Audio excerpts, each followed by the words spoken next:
Vijay ദേവരകൊണ്ടയുടെ kingdom പ്രദർശിപ്പിക്കുന്ന തിയേറ്ററുകൾക്ക് തമിഴ്നാട് സർക്കാർ സംരക്ഷണം നൽകും. പ്രതിഷേധം കണക്കിലെടുത്താണ് സംരക്ഷണം ഒരുക്കുന്നത്. ജാസി എന്ന ചിത്രത്തിലൂടെ പ്രശസ്തനായ ഗൗതം തിന്നന്നൂരി സംവിധാനം ചെയ്യുന്ന വിജയ് ദേവരകൊണ്ട നായകനാകുന്ന കിങ്ഡം എന്ന സിനിമയിൽ ശ്രീലങ്കൻ തമിഴരെ വില്ലനായി ചിത്രീകരിച്ചതിനെതിരെ തമിഴ്നാട്ടിൽ നിന്ന് കടുത്ത എതിർപ്പ് നേരിട്ടിരുന്നു. ആവശ്യമെങ്കിൽ സിനിമ പ്രദർശിപ്പിക്കുന്ന സിനിമാ തിയേറ്ററുകളിൽ സംരക്ഷണം നൽകുമെന്ന് തമിഴ്നാട് സംസ്ഥാന പോലീസ് നൽകിയ ഉറപ്പ് മദ്രാസ് ഹൈക്കോടതി വ്യാഴാഴ്ച രേഖപ്പെടുത്തി.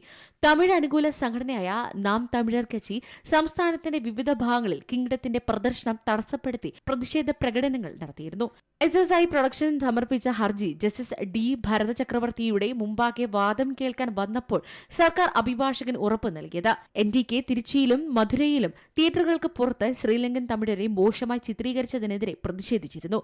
ചിത്രം നിരോധിക്കണമെന്നും അവർ ആവശ്യപ്പെട്ടു. എന്നാൽ കിങ്ഡം എന്ന സിനിമയുടെ നിർമ്മാണ കമ്പനി NTKയുടെ അവകാശവാദങ്ങൾ നിഷേധിച്ചു. ശ്രീലങ്കൻ തമിഴരുടെ വികാരങ്ങളെ വ്രണപ്പെടുത്തുന്ന തരത്തിലുള്ള രംഗങ്ങൾ സിനിമയിലില്ലെന്ന് പറഞ്ഞു. കഥ സാങ്കല്പികമാണെന്നും കമ്പനി വാദിച്ചു. Entertainment desk, C Malayalam news. ഏറ്റവും പുതിയ വാർത്തകളും വിശേഷങ്ങളും വിരൽത്തുമ്പിലറിയാൻ സി മലയാളം ന്യൂസ് എല്ലാ ഡിജിറ്റൽ പ്ലാറ്റ്ഫോമുകളിലും ലഭ്യം.